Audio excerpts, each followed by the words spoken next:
Acara kuliah Subra di WJFM, dan saat ini di studio sudah hadir Bapak Ustadz Haji Ahmad Junaidi MM yang akan menyampaikan tausiah dengan tema adalah waktu antara imam waktu antara azan dan iqomah. Untuk Anda sahabat WJFM yang ingin bertanya seputar tema, Anda bisa kirimkan SMS juga WhatsApp ya di 0853 666 Assalamualaikum Pak Ustadz. Waalaikumsalam warahmatullahi wabarakatuh. Iya, gimana kabar pagi ini Pak Ustadz? Alhamdulillah Mas Billy, alhamdulillah Mas Dani, alhamdulillah sehat. Alhamdulillah. Iya, silakan Pak Ustadz. Baik, assalamualaikum warahmatullahi wabarakatuh. Waalaikumsalam warahmatullahi wabarakatuh. Alhamdulillahi wa kafa wa salatu wassalamu ala rasulihil mustafa wa ala alihi wa sahbihi wa wala. Asyhadu an la ilaha illallah wahdahu la syarikalah wa asyhadu anna Muhammadan abduhu wa rasuluhu la nabiyya ba'dah. Allahumma salli ala sayyidina Muhammad wa ala alihi wa man tabi'ahum bi ihsan ila yaumiddin, amma ba'd. Faya ayyuhal hadirun ittaqullaha haqqa tuqatih wa la tamutunna illa wa antum muslimun. Saudara-saudariku pendengar kuliah subuh Radio Wijaya Kota Bumi rahimakumullah. Alhamdulillah, senantiasa kita bersyukur kepada Allah Subhanahu wa taala. Allah telah memberikan nikmat yang sangat banyak kepada kita. Salawat dan salam semoga senantiasa tercurahkan kepada teladan terbaik kita Nabi Muhammad sallallahu alaihi wasallam. Saudara-saudariku pendengar kuliah subuh rahimakumullah, di antara waktu yang istimewa yang hendaknya senantiasa kita perhatikan adalah waktu antara azan dan iqomah. Kalau kita lihat dalam keseharian kehidupan umat Islam di masjid-masjid, ketika mereka menyikapi akan waktu yang luang antara azan dan iqomah, ternyata berbagai macam mereka lakukan. Kemudian yang kedua, kalau kita perhatikan juga banyak masjid-masjid ketika azan dan iqomah itu tidak memberikan kesempatan kepada orang-orang untuk melaksanakan amal-amal utama di antara dua waktu tersebut. Nah, yang pertama tentu saudara-saudariku pendengar subuh rahimakumullah, apa yang Nabi ajarkan tentang durasi lamanya waktu antara azan dan iqomah. Supaya ketika kita memahami hal ini, para pengurus masjid, musola dan lainnya bisa menggunakan dalil ini untuk melaksanakan apa yang Rasulullah SAW ajarkan. Kata Nabi SAW, ija'al baina azanika wa qamatika nafsan yafru'ul akil min ta'amihi fi mahal wa yaqdil mutawadda'u hajatahu fi mahal. Jadi Nabi memberikan arahan tentang berapa lama jarak antara azan dan iqomah. Kata beliau SAW, jadikan waktu antara azan dan iqomahmu sesuai dengan orang yang tidak tergesa-gesa dalam menunaikan hajatnya. Yang dimaksud di sini adalah hajat ketika ke belakang, BAB dan lain sebagainya. Dan orang yang tidak tergesa-gesa dalam menyelesaikan makannya. Nah, ini hadis dari Imam Ahmad ini dia jelaskan oleh Rasulullah. Idealnya waktu azan dan iqomah itu adalah seperti orang yang hajat besar ke belakang, ke kamar mandi, menunaikan BAB-nya sampai tuntas, sampai selesai dengan tidak tergesa-gesa. Atau seperti orang yang sedang makan, menikmati makannya, makan besar tentunya ya. Bukan sekedar makan snack atau hal-hal yang makanan kecil. Makan nasi kalau kita di negeri ini, maka sampai selesai dan tidak tergesa-gesa.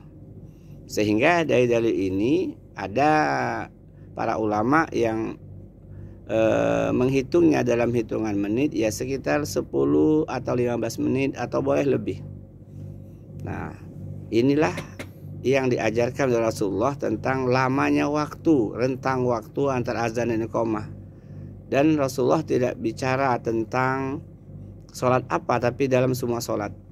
Nah, kalau kita pahami hadis ini, maka insya Allah para jamaah di masjid masing-masing itu tahu, paham, oh ternyata waktunya cukup lama. Nah, ini terkadang sering menimbulkan masalah di masjid-masjid. Ada yang pengen buru-buru, ada yang pengen lama dan seterusnya. Tapi kalau sudah bermusyawarah disepakati misalnya 10 menit atau 15 menit, insya Allah itu tenang. Apalagi sekarang sudah ada jam digital itu. Saudara-saudariku rahimakumullah. Nah, di rentang waktu antara azan dan iqamah ini apa saja amal-amal yang utama yang bisa kita lakukan sehingga waktu kita itu betul-betul maksimal pemanfaatannya.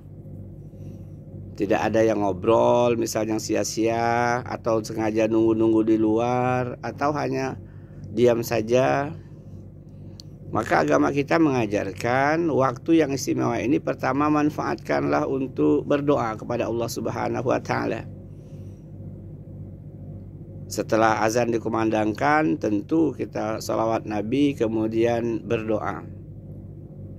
Kemudian kalau masih waktunya masih lama, kita boleh tambahkan dengan doa-doa yang lain. Karena apa? Karena waktu antara azan dan iqamah salah satu waktu yang mustajabah. Salah satu waktu yang doa-doa itu Allah kabulkan.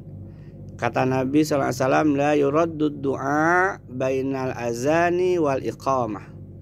Doa antara azan dan iqamah tidak akan ditolak. Hadis riwayat Abu Daud. Dan tentu masih banyak hadis yang lain yang menjelaskan bahwa doa antara azan dan iqamah itu akan dikabulkan Allah Subhanahu wa taala. Tentu dengan memperhatikan syarat dan ketentuan dalam berdoa. Nah, saudara-saudariku pendengar Qasubuh rahimakumullah, ini bisa kita lakukan. Kemudian apalagi amal yang bisa kita maksimalkan dalam rangka mengisi waktu, memanfaatkan waktu antara azan dan iqamah. Yang kedua tentu sholat sunnah. Kalau misalnya kita masuk ke masjid habis berwudu, maka kita sholat sunnah wudu. Kalau waktu masih panjang, nanti setelah itu baru sholat sunnah rawatib. Dan ada sholat sunnah mutlak, banyak sekali pilihannya. Kalau untuk sholat sunnah wudu ini dalilnya dalam hadis riwayat Imam Muslim. Ma min ahadi yatawadda'u fayuhsinul wudu wa yusalli rak'ataini yuqbil biqalbi wa wajhi 'alaiha illa wajabat lahul jannah. Ini hadisnya memberikan motivasi untuk kita kalau habis wudu itu salat sunnah. Sabda Nabi SAW, tidaklah seseorang berwudu dan menyempurnakan wudunya. Perhatikan wudu kita sempurnakan, pelan-pelan, jangan buru-buru. Lalu sholat sunnah 2 rakaat dengan sepenuh hati dan jiwa. Serius, sungguh-sungguh sholatnya itu. Gerakannya sempurna, bacaannya sempurna, pelan. Melainkan wajib baginya mendapatkan surga. Nah, jadi setelah berwudu, kemudian sempurnakan wudu itu, lalu sholat sunnah 2 rakaat dengan sepenuh hati dan jiwa, pelan, tertata, teratur, khusyuk, tawadu, maka mendapatkan surga Allah Subhanahu wa taala. Ini kalau kita kaitkan dengan kisah sahabat Nabi SAW, yaitu Bilal bin Rabah. Kata Nabi, terompah atau sendal Bilal bin Rabah itu sudah terdengar di surga. Ditanya Nabi, apa amalmu Bilal? Kata Bilal, tidaklah aku berwudu, kemudian kalau batal aku berwudu lagi dan aku melaksanakan sholat sunnah 2 rakaat. Masya Allah ya, luar biasa. Nah, kemudian saudara-saudariku rahimakumullah, tentu sholat sunnah rawatib kita sudah tahu ya.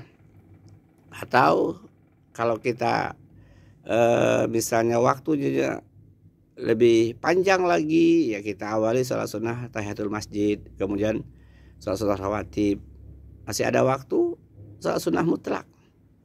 Karena kata Nabi SAW, tiap-tiap antara 2 azan, bainal kulli azaini as-sholah. Di antara tiap-tiap 2 azan, maksudnya antara azan dan iqamah ada sholat. Sampai Nabi ucapkan 3 kali. Liman sya'a, bagi siapa yang menghendakinya. Artinya ya bagi yang mau melakukan silahkan. Jadi sangat luas sekali ibadah sholat sunnah yang bisa dilakukan, sangat banyak yang bisa dilakukan ketika memanfaatkan waktu antara azan dan iqamah. Sholat sunnah wudu tadi, sholat sunnah tahiyatul masjid, sholat sunnah rawatib, sholat sunnah mutlak, dan tentu ada yang lain ya. Saudara-saudariku pendengar Qasubuh rahimakumullah. Kemudian yang ketiga, diam saja, artinya kita nggak ngapa-ngapain gitu loh. asal tidak berbicara tentang urusan dunia, maka itu mendapatkan doa dari para malaikat dan dihitung seperti orang yang sedang melaksanakan sholat terus-menerus. Ini kadang-kadang kan maaf ngobrol, cerita kesana kemari ya, masalah dunia atau bahkan ada yang bercanda gitu. Nah, ini rugi besar. Kenapa rugi besar? Karena momen-momen istimewa ini harus kita betul-betul manfaatkan.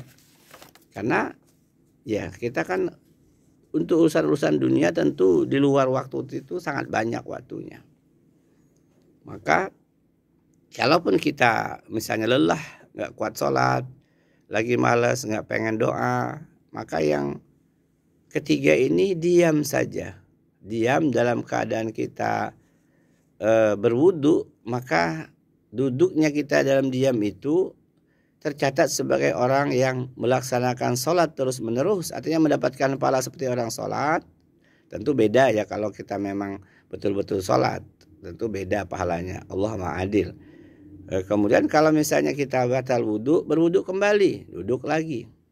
Kata Nabi SAW, ahadukum ma qa'ada yantazirus sholah fi sholah ma lam yukhdis tad'u lahul malaikah Allahumma gfir lahu Allahumma arhamhu. Insyaallah ya. Kata Nabi SAW, salah seorang di antara kalian yang duduk menunggu waktu sholat, habis iqamah dia duduk, maka dia dalam keadaan sholat selama dia tidak berhadas, selama tidak batal wudunya. Dihitung terus menerus dia dalam keadaan melaksanakan sholat. Asal kata para ulama hadis, dasarnya syaratnya adalah dia diam, dia tidak membicarakan urusan dunia, tidak ngobrol ke sana kemari ya. Kalau dia batal wudunya maka berwudu kembali. Dan malaikat Allah berdoa untuk orang yang duduk diam tenang dengan doa Allahumma gfir lahu Allahumma arhamhu. Ya Allah ampunilah dia ini, ya Allah rahmatilah dia ini. Nah itu yang ketiga. Jadi saudara-saudariku rahimakumullah, ini harusnya kita amalkan. Tidak lagi kita menyia-nyiakan waktu antara azan dan iqamah.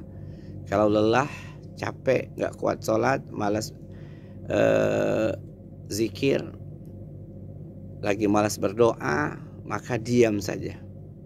Kalau batal wudu, keluar wudu lagi, maka dihitung seperti orang yang melaksanakan sholat terus menerus. Dan para malaikat berdoa kepada Allah untuk orang yang menunggu waktu sholat fardu ditegakkan.